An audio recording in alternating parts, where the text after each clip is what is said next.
The genes, the SNPs that we test or look at are all actionable. Well, what does that mean? It means that you can do something about the outcome of what the genetic expression is by how you take care of your lifestyle. We have a church here, and then we have a hospital here.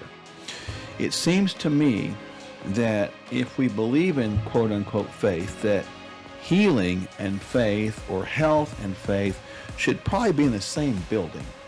Well, I think if we look at the root, the chronic root is inflammation. If the liver becomes inflamed and those cells forget what they're doing, how are they going to send good, healthy signals to the brain and back and forth?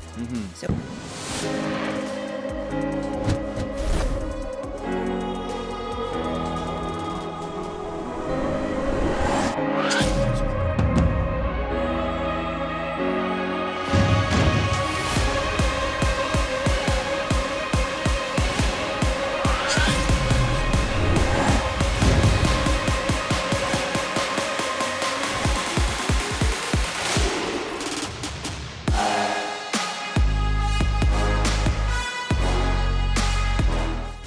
Did you know your genes have changed a whopping 2% in 10,000 years? I know that's a shocker for you. The genes don't create diseases, but the genes can create susceptibility and vulnerabilities that are driven by this environment we live in. So the genes don't change, but the environment does. And now we have this concept that we have the ability to look at our genes because we have sequenced our entire genome. And now we're able to see the vulnerabilities within those genes, which is why we're big on genetics. Let's talk about genetics and how they're so important for us to understand. The genetics that we do in the clinic, the genes, the SNPs that we test or look at are all actionable. Well, what does that mean? It means that you can do something about the outcome of what the genetic expression is by how you take care of your lifestyle with nutrition, with exercise, and supplementation. So the genes are the loaded gun. It is the environment that pulls the trigger. The genes that we look at, the genetic areas, are areas like the predisposition to having Alzheimer's disease or heart disease. We look at genetic areas in relationship to detoxification. Why does one person get cancer with smoking one cigarette when another person never gets cancer and smokes a pack of cigarettes a day? Their genetic detox systems run completely differently. What about the areas of oxidative stress? Some people rust faster than they reduce, so they're aging in real time quicker than they should. Now, if we know this about the system and these genes, these SNPs are actionable and we can put things on them to modulate them or help them run better, that's a win. Well, it is. And a lot of people kind of have a wrong concept of the way genes work. And I've used this analogy many times. I call it the dam gene analogy. But so just picture this. Picture a dam, and above the dam we have a reservoir. Below the dam we have a river. So the dam actually holds back the water in the reservoir, letting out a little bit, creating a river. In that analogy, the dam becomes our genes. Every dam works differently than the next dam constructed, right? So this dam is here holding back the water and dealing with the pressure and what's coming in that water above it. So the dam represents our genes, the reservoir represents our environment, and the river represents, in this analogy, the genetic expression. So our job is to create a system based upon what we know about your dam, your genes, to create a system that doesn't create flooding downstream, which would be synonymous with disease. And so when you think about this whole thing, to understand the way your genes work is such a benefit because it gives you a great informational piece to change what we can change about our environment, because there is that conversation there. This epi or environmental genetic conversation produces genetic expression. So as we understand it like that, the genes information is critical. One of the areas that's really interesting in clinical practice is this area of insulin resistance. If a person is already predisposed to having obesity or type 2 diabetes, and we can see that and we know that, of course, we need to go after it with the lifestyle changes up front and ensure that that individual knows that low glycemic index carbohydrates are going to be the win for the long haul. And of course, exercise is also going to be necessary to continue to move that glucose load out of the system. Another area that's really, really fascinating is this thing called weight loss resistance genes. And some people just don't have the appetite satiety that they need.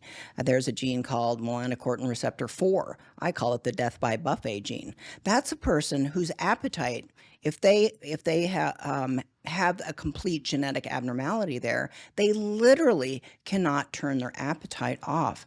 It's not their fault. So when we see these situations and we know that that's there, we can do more counseling and coaching and more behavioral modification steps around that individual's lifestyle to help them be successful. Also, we're seeing, the GLP-1s become very, very, very common. Yeah. Now, interestingly enough, that is also something that we can see in the genetics. Some people just don't make enough of the GLP-1. That's why it can be an absolute game changer in the area of type 2 diabetes and inflammation and modulating lipid markers and sugar markers, is because we finally give the system what it needs and the system fixes itself. And keep in mind, this is a very tiny small amount of what we're talking about. You mentioned something that it's a SNP or a polymorphism or a change in your genetic structure. We see this quite often. It's called transcription factor 7 like 2, TCF7L2. Big word, but the bottom line is a person like that doesn't hear the full signal very well. So some of these GLP-1 analogs like a semaglutide, Mounjaro, Wegovy, Ozempic can work outstanding for them, and they would not become type 2 diabetic because we talked about before it shouldn't exist. But understanding these little things, you can create a personalized program for them, and that's why pretty much everybody that we deal with, we do a genetic panel on them, and we're actually developing more panels as we speak. We're developing a panel to come out with performance and longevity. That's coming next. So we're working diligently to get this stuff out. So this is critical pieces of information that I believe everybody needs. I think for every baby that's born, their genetics should be analyzed so that whoever is taking care of them can help them optimize their system so that they can be the best person and live the best life that they possibly can. So if you're out there and you're saying, I need to get that done, I'm telling you, we recommend this wholeheartedly. Reach out to us at Sherwood.tv. We can send you a kit and you can get your genetics done, and we'll teach you what it means. And here's to the best health ever. A healthier lifestyle with having faith. It can be a life changer. Find out how next. Our flagship product is called Kingdom Fuel. Tell us a little bit about Kingdom Fuel and why it's so good. We saw people struggling with the idea and concept of it's too expensive to eat healthy. So we thought, okay, that's the problem. Let's find a solution. So we found a solution for $5 or under per meal. And that represented the birth of the idea of Kingdom Fuel. So Kingdom Fuel is organic pea protein. It's got greens and reds in it. So this is the phytonutrients from green plants and red plants that we all talk about. Eat your vegetables, right? It's also got vitamins and minerals in it. So it's got a complete complex of that. And it's got also soluble and insoluble fiber, which the difference between the two is profound. Soluble actually gathers moisture and makes you full. And the insoluble goes through the system and grabs things like damaged particles. The body runs on nutrients. It doesn't run on medication. And Kingdom Fuel is a complete multivitamin and mineral. Introducing OK Movie Stream, your ticket to a world of cinematic classics and wonders, right from the heart of Oklahoma and the surrounding areas. Baby, take a walk under the moonbeams. Dive into a world of captivating stories and extraordinary talent, all on OK Movie Stream. You got to believe, y'all. Choose the option that suits you best. Watch for free with commercials, binge watch your favorites for 3 days, or unlock ad-free streaming for just $10 a year. Join the OK Movie Stream community today and embark on a cinematic journey like never before. I don't know about you, but I have to have that cup of coffee in the morning. And Kingdom Cup is mold-free, it is pesticide-free, and it is organic. It's got this flavor that is delicious. You don't even have to put cream or sweetener in it. And it's Kingdom Cup with a K, K. right? So this is important. 50% of all coffee at least contains mold. And this is a key thing. That's in bean form, right? So you're going to be a little grinder. They're just a few bucks. Grind it up, put it in your maker, and make it. Why did we go with the bean form, the whole bean? Because ultimately the powder form is the one that gathers the most moisture. And that means the more potential mold development. So this is actually organic, mold-free, certified. It's got a little certificate with it. That's important because ultimately people drink coffee. It's cultural. And so we tried to meet the culture where it is and create a healthy alternative.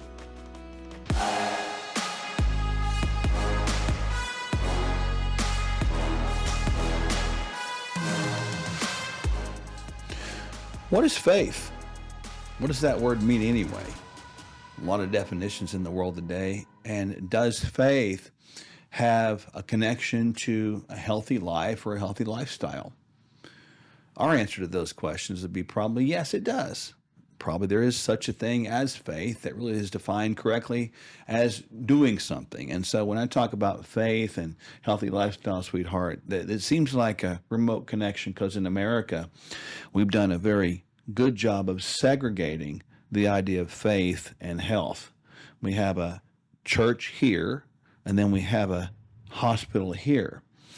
It seems to me that if we believe in quote unquote faith, that healing and faith or health and faith should probably be in the same building. Just a thought. So comment on that.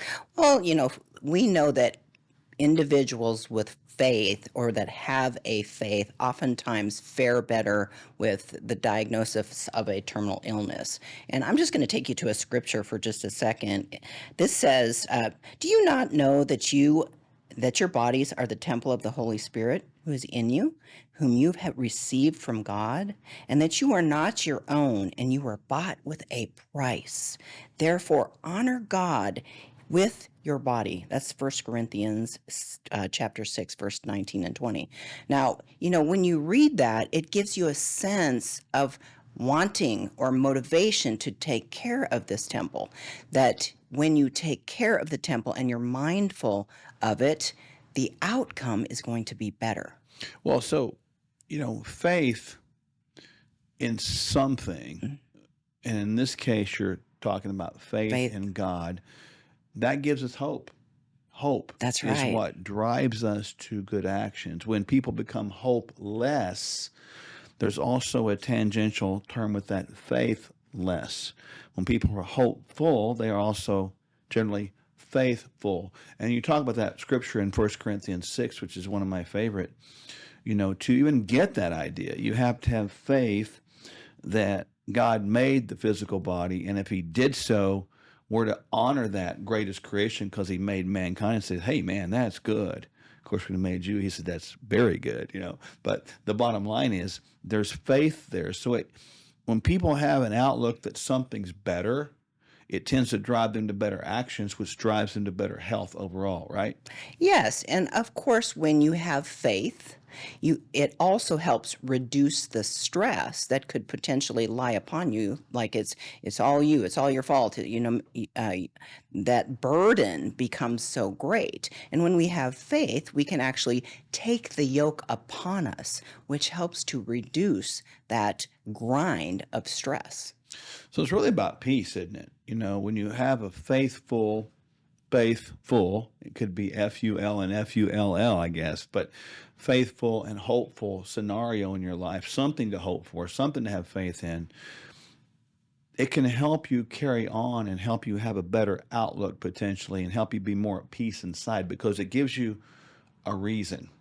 When you have no reason, it is not unreasonable to give up hope, is it? But when you have reason to go on. It gives us the ability to feed that hope. So hopefulness and even reasonableness gives us this identity of being able to go forward. So I think it's without question, we want people to consider having faith in God and actually seeking out that truth, whatever that looks like in you or wherever you are. But we also know that it does have an integral part in a positive way with our health. Yeah, it just makes me excited as a clinician to see people more motivated, less stress. And then, of course, when you're less stressed, think of the things that come with that, that there's less potential to overeat and cause other problems. And what does stress bring with it? That thing called high tension or hypertension. So when we have faith, and we know that there is something greater, oftentimes it can ease that tension or high tension, and we might not even need 1, 2, 3, 4, and 5 blood pressure medications if we have a little faith. It's funny. I was thinking here of a scripture that just came to my mind. Faith without works is dead. Let me just translate that. Like, here's what that means. If you talk a bunch of faith, but you have no actions to match it up, you just wasted a good conversation. You become a perpetual word salad, and you should be eating the salad. So faith without works is dead. We need to not just talk it out. We need to live it out. And, people might say, well, don't preach me a sermon. Fine, I won't. You do the sermon. But we need to do it and live it. Yes. That's the point. The greatest sermons out there are not ones you hear online. They're not ones you hear in person. They're not ones you see on the internet. They're certainly not ones you hear on a cell phone somewhere. They are lived out in what you see every day. That's when you live it out. And that's what faith can do for one. It gives one the purposes. It gives one the processes and even the ability and awareness to go forward. Absolutely. And of course, we know with faith, you're going to have a better sense of mental well-being. That thing called anxiety and depression can become eased if we have a better sense of well-being and a faith or a hope in things not seen. So faith promotes peace and ease. Lack of faith can promote anxiety and dis-ease. If you need a little help, read our book, The Narrow Road. What is the liver-brain axis and what role does it play? In brain health, coming up next. Our Kingdom Candy with a K again. 2 flavors. We got salted Delicious. caramel and peanut butter. These are great. I mean, they're kind of like a complete meal. they're 200 calories. People want to know that all the time, and not that we're worried about calories, but these things have great ingredients. They're not sweetened with sugars. They don't have those false sugars or fake sugars or artificial They've got sugars. fiber in them. They do. It's interesting. Salted caramel crunch is our newest flavor. We'll come up with some other stuff at some point, but those can bridge the gap of that sweet tooth craving. They're sweetened with monk fruit, and that's really, if you know what that is, it's not going to raise blood sugar. It's really only 2 grams of sugar. I refer to it as the sweet without the cheat. Any of these things out here are designed to be money-saving, nutrition-giving, and life-enhancing. And this is a big deal. So you'll find out, like thousands of other people did, that these things will help you live healthy longer. The body's amazing at recovery, so you want to give it every chance, no matter what time it is. So in that context, no, it's certainly never too late. You're never too old to start trying to be healthy. No matter where you are in terms of your health, that you can turn this around. It's never too late to start a wellness program, and it's never too late to reach your healthcare goals. There's an old adage, and I'm not sure where it came from, but I really do like it. And they say the best time to plant a tree is 20 years ago. The second best time is today. We just want people to hang on to hope. We are hope dealers. And if you are not paying attention to the 4 foundational pillars of health, physical, emotional, intellectual, and spiritual, eventually it is going to catch up. If we get all those 4 areas right, and we do it right, we see a dynamic occur in the middle called wellness, and that's where people get better. Their health is really going to return as a side effect of wellness.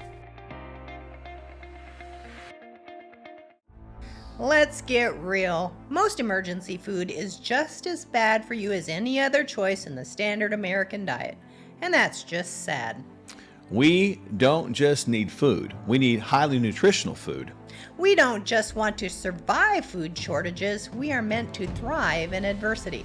Complete your daily nutrition and have shelf-stable Kingdom Fuel as a cornerstone of your food supply. Don't sacrifice your health or your taste buds. Stock up on Kingdom Fuel now.